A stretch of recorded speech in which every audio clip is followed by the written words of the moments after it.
Tá aqui, tá aqui, tá aqui, tá aqui. Tá aqui, tá aqui, tá aqui, ó. Pode levar, pode levar. Pode levar, não tenho arma não, mano. Não tenho arma não, sou polícia não.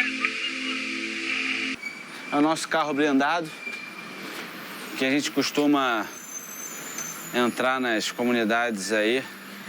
A gente abre isso aqui e encaixa o fuzil. Every day this year, more than 5 people have been killed in Rio State by the police. You wouldn't imagine that in a city like Rio de Janeiro, that you would see scenes which are basically like a frontline war zone. It is much nearer to being in a war zone than it is to being in a, what you would expect, a gangland fight with the police. I mean, we're not talking a little skirmish. We are talking 7 or 8 hours of proper fighting with heavy weapons. But the police claim they're using the force to defend themselves. The problem being, of course, is that those bullets are going somewhere. You get the impression that within those favelas, life is cheap. This is Jair Bolsonaro, the current president of Brazil. His energy is a mix of rock star and religious idol. He comes from a military background, which explains his decision-making. A disproportionate amount of Fortune 500 CEOs and heads of state all come from military backgrounds, whether it be Taekwondo during childhood or attending a military academy. In a country where thugs run up on you anytime, any place, you would think that less crime would be a good thing. But hatred for this demagogue is spiraling out of control. Eu sou estuprador agora. Jamais estuprar você porque não merece. Olha, eu me Eu te dou outro. Dá, te dou outro. Dá, te dou outro. Dá, te dou outro. Dá, te dou outro. Dá, te dou outro. Você me chamou de estuprador? Você me chamou de estuprador? Você foi moral. Não, vagabundo. Respeita o homossexual. Eles é que tem que nos respeitar. Não fazem nada. Eu acho que nem para procriador serve mais. Fala comigo. filho se apaixonasse por uma negra, você faria? Eu não vou discutir promiscuidade, o que quer que seja. Esse risco meus filhos foram muito menos educados. Temos uma porcaria de uma Constituição ao se referir a direitos humanos. Tem uma pena de morte aqui. O cara não teme nada. Só a prisão perpétua. O canalha nem precisa trabalhar. Porque nós não podemos deixar os policiais continuarem morrendo na mão desses caras. O problema é se matar 10, 15 ou 20. Por 10 ou 30 tiros cada um, ele tem que ser condecorado. E não processo de favorável à tortura, sabe disso? E o povo é favorável a isso também. Se você fosse o presidente da República, você pensaria o governo? Não há a menor dúvida, daí a voto, mesmo dia, através do voto, você não vai mudar nada nesse país. Tá? Nada, absolutamente nada. Então vai mudar. Infelizmente, um dia nós partimos para uma guerra cristã. E fazendo um trabalho que o regime não fez, matando 30 mil. If you're a fan of soap opera, telenovela, or drama, then you should follow Brazilian politics. You've got impeachments, scandals, betrayals, passion. Heck, it even comes with violence. There's twists and turns around every corner. One time, Bolsonaro even talked about his cannibal fantasies. Morreu um índio e eles estão cozinhando. Eles cozinham o índio. É a cultura deles. Corpo. Corpo. Bota o corpo. Mas não é pra comer, não. É pra comer. Cozinha por 2, 3 dias e come com banana. E daí eu queria ver o índio sendo cozinhado. Daí o cara, se for, tem que comer. Eu falei, eu como. Daí a comitiva, ninguém quis ir. Vamos comigo lá, ninguém quis ir. Daí, como a comitiva não quis ir, que tinha que comer o índio, eu não queria me levar sozinho lá. Aí não fui. Eu comeria o índio sem problema nenhum. É a cultura deles. E eu me submeti àquilo. The season finale is on October 30th. That's when over 156 million eligible voters must cast their ballots. Only then will we know the fate of our main protagonist, Jair Bolsonaro. But there's one person standing in his way. Meet Lula. He's the main villain for the story. Why? Because he stole millions right under Brazil's nose. Later in his career, he started stinking of corruption. Now Brazil is fed up with his smell. Brazil has a trolley problem, where voters must choose between the lesser of two evils.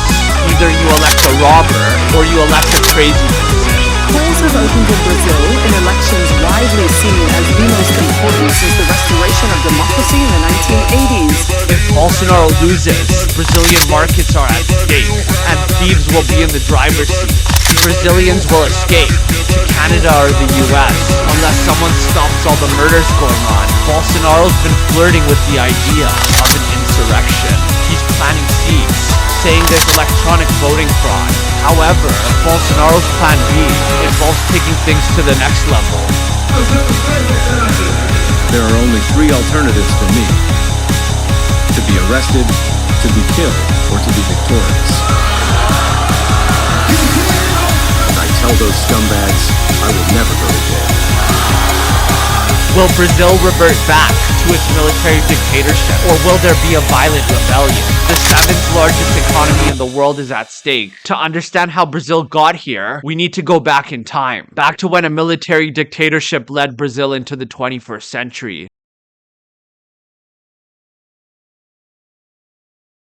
In 1964, the United States government helped the Brazilian armed forces stage a coup against their own president, João Goulart. Why? Because they feared communism was about to run the show. The new military regime had nationalism, economic development, and anti-communism on their plate. However, some resisted the new change. As a young man, Lula protested the dictatorship while working as a union organizer.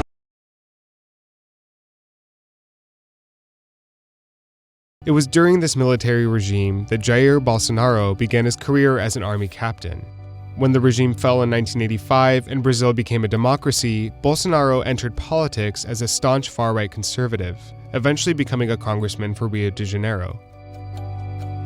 He served 7 terms in Congress, but remained controversial because of his extremist remarks.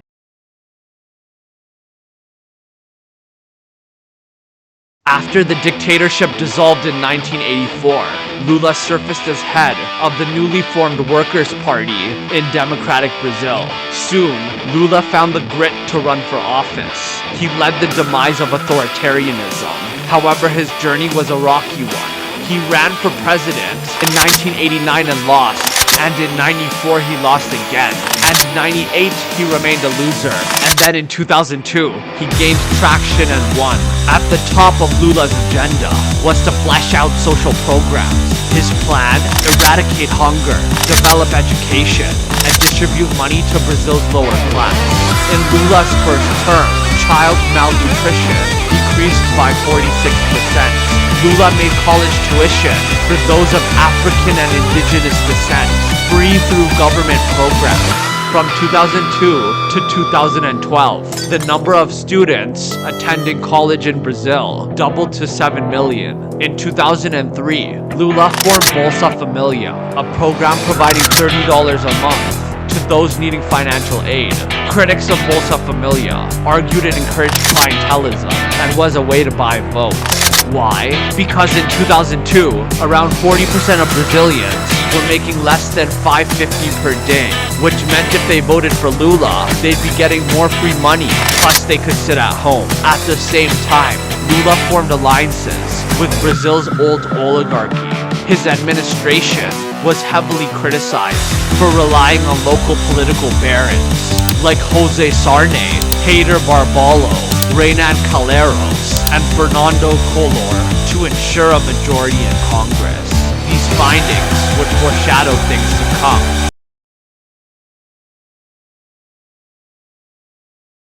In 2005, Lula's government was involved in a corruption scandal. Brazil saw members of Congress paid $12,000 per month to vote the way Lula wanted them to vote. The Workers' Party secured a majority this way. Lula was never directly implicated in the scandal.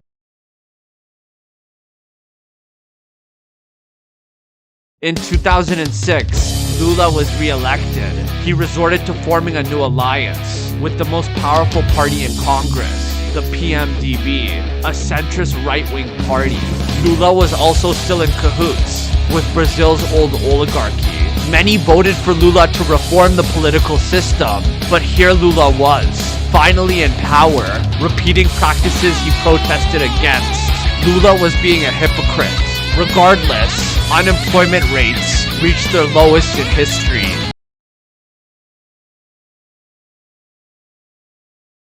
Behind the scenes, Lula was grooming his successor.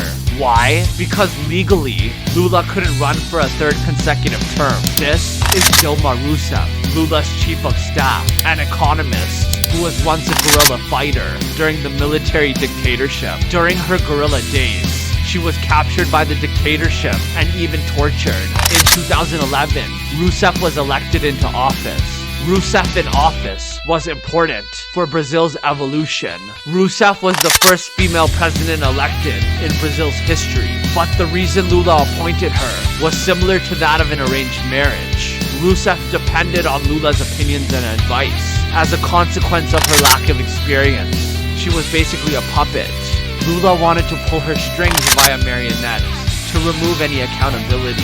Everything went smoothly until the 2008 mortgage crisis, which would lead to some dramatic shifts.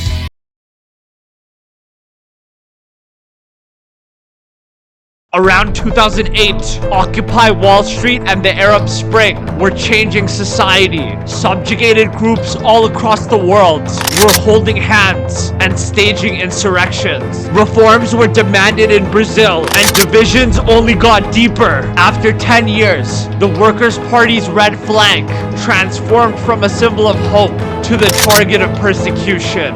Rousseff's approval ratings got to her head. She did something drastic. She challenged the interest rate, which had Brazil's bankers furious. Brazil's economy was soon on its hands and knees suffering. These goofy decisions led to her approval ratings to plummet. Rousseff tries regaining credibility by listening to the protesters and making a radical decision to ratify stricter anti-corruption statutes. This would soon destabilize Brazil because of what was about to come.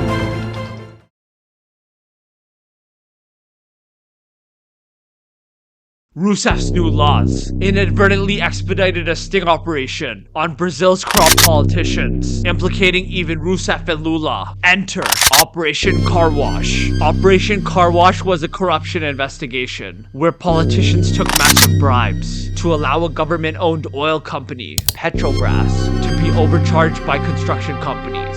Conspirators would pocket 1 to 3% of billion-dollar contracts in the form of bribes. This didn't happen once or twice either. It was systemic. Car Wash accused politicians of fraud, slavery, and even homicide. We learned Brazil's essentially a casino criminals love to throw money at, like some kind of erotic dancer. Soon, everybody became a snitch. Brazilians ate up everything without any skepticism. The media starts to normalize the violent nature of the protests. Right-wing parties were capitalizing on the news to encourage an insurrection. Government approval ratings dropped to 9%. Unemployment raised to 8%. Everyone was looking to point fingers. Both the left and right were working together to steal. The corruption scandal taught us the financial, political, and criminal worlds were all in bed together.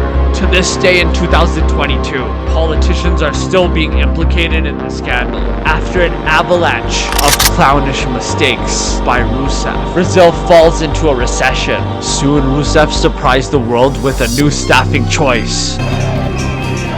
Anger on Brazil's streets.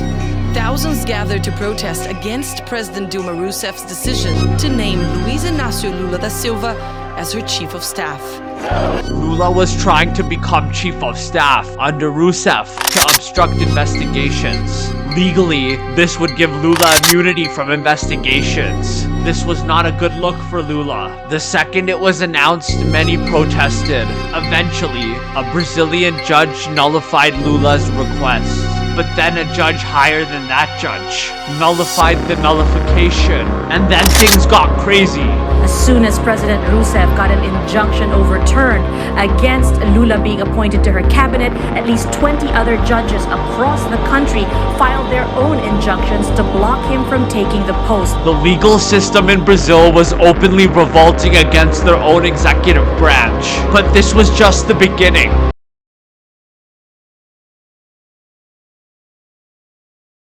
It was in this chaotic environment that Congress accepted impeachment requests against Rousseff. But Congress wasn't really in a position to judge, since over 60% of them were facing serious charges, including bribery, electoral fraud, and even homicide. Soon enough, Rousseff was impeached.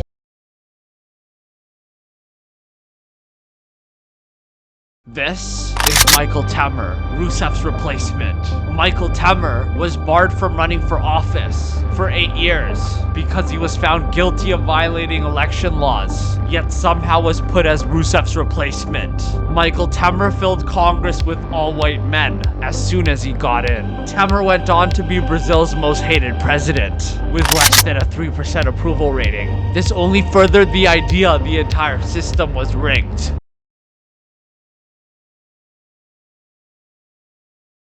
An investigative judge named Sergio Moro led the car wash investigations. Suspecting Lula was involved, Moro started looking for evidence. The investigators eventually uncovered Lula's dirty secrets. Investigators found an apartment allegedly gifted to Lula by a construction company implicated in the car wash scandal. Lula was sent in for questioning, and this was the first time talking to Moro face to face. 2 months later, Moro sentences Lula to 9.5 years in prison and is given 24 hours to turn himself in. Lula's case reaches the Court of Appeals, and there, his sentence is increased to 12 years. The nation started moving rapidly in the wrong direction. The spectacle of Lula being taken in created an impression of guilt. The culture started becoming more vulnerable to narratives driven by the right. Soon after, the story would get even more interesting.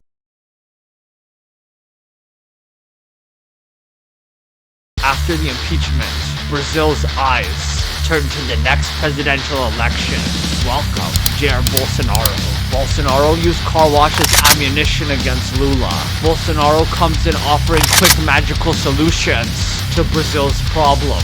Bolsonaro promised to fight violence with harsher violence. People want to be able to walk to a bus stop and not be worried of being mugged or shot. These fears are a reality in many parts of Brazil. It's because of his military mindset that people started worshipping him. Values shifted after the scandal, specifically towards market deregulation, religious conservatism, and anti-crime. Bolsonaro had the world's globalists showing support for him too. To the people of Brazil, you have a great opportunity to re-elect a fantastic leader, a fantastic man, one of the great presidents of any country in the world, President Bolsonaro. He's done an absolutely incredible job with your economy, with your country. He's respected by everybody all throughout the world. So I strongly endorse President Bolsonaro. He will be your leader for hopefully a long time. He has taken your country to great heights. And again, your country is now respected because of him all over the world. So go out and vote for Bolsonaro. Everybody was on the edge of their seats when suddenly Brazil was faced with a new plot twist. Lula got barred from the election. Jailed former President Luiz Inácio Lula da Silva has been barred from running in the elections in October. That's according to Brazil's top electoral court. After Rousseff and Temer, surveys found 95% of Brazilians thought Brazil was headed in the wrong direction. Something would soon happen that would shock the world.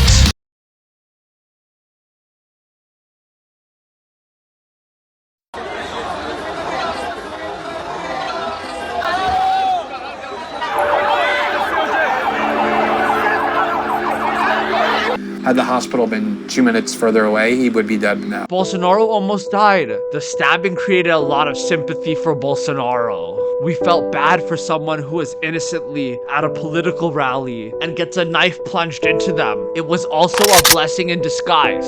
The stabbing fed the narrative for Brazil being an extremely violent place, and how easy it was for a political candidate to get stabbed and bleed out in the streets. Everyone felt bad, and criminals were to blame. In other news, the world's fourth largest democracy has swung to the right. Jair Bolsonaro, who has often been compared to US President Donald Trump because of his comments against women, gays and racial minorities, and his stand against political opponents has won the presidential elections in Brazil.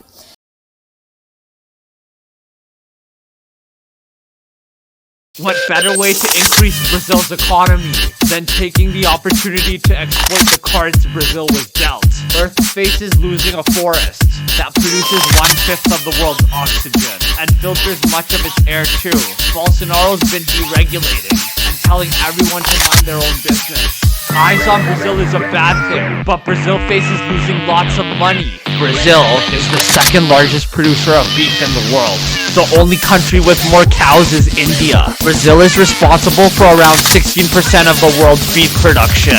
In 2018, Brazil was the world's third largest producer of milk, behind the US and India.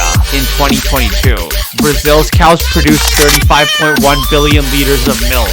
Don't forget cattle is also the backbone of the leather industry.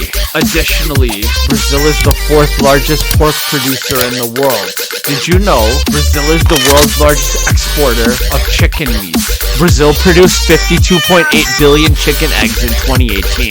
Brazil brings in billions of dollars farming soybeans, coffee, cassava, tobacco, and sugarcane. Brazil is the third largest exporter of agricultural products in the world, behind only the United States and the European Union.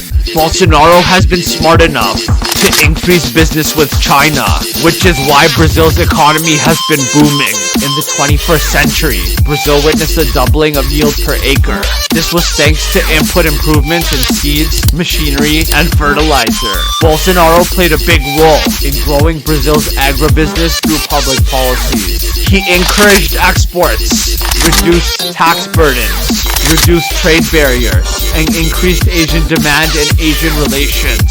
Farming accounted for almost a third of GDP, a lot at stake. On top of all of this, 1/3 of Brazil's population is food insecure. It only makes sense supporting the domestic economy and having prices be as low as possible for locals. The way the Amazon's being destroyed is through fires. Fires create plausible deniability and spread very quickly. The only problem is that they're bad for the environment. In fact, astronauts can't even see a cloud of smoke above the Amazon rainforest from space. The problem is it's gonna be hard to plant back all those trees since it takes thousands of years. Say goodbye to the Amazon rainforest. Brazil's always been a religious place. Brazil has the most Catholics in the world, totaling over 125 million. The data predicts evangelicals to outgrow Catholics in Brazil's near future. Bolsonaro's religious agenda has blocked a law banning anti-gay discrimination. Bolsonaro also doesn't want gender identity or gay rights to be talked about. They've started a war on babies. Evangelicals are on the offensive, trying to criminalize abortion completely.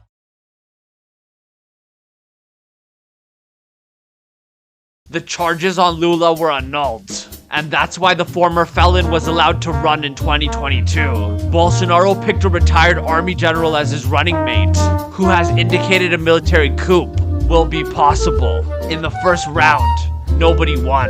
Now we're at a second round runoff. Someone needs to get 50% to win. People are really afraid of Lula coming back, and Bolsonaro's tapped into this. A lot of money's at stake. We'll know soon. Voting in Brazil is allowed for all citizens over 16 years old, and compulsory for literate citizens between 18 and 70 years old. The new president will be sworn in on January 1st, 2023.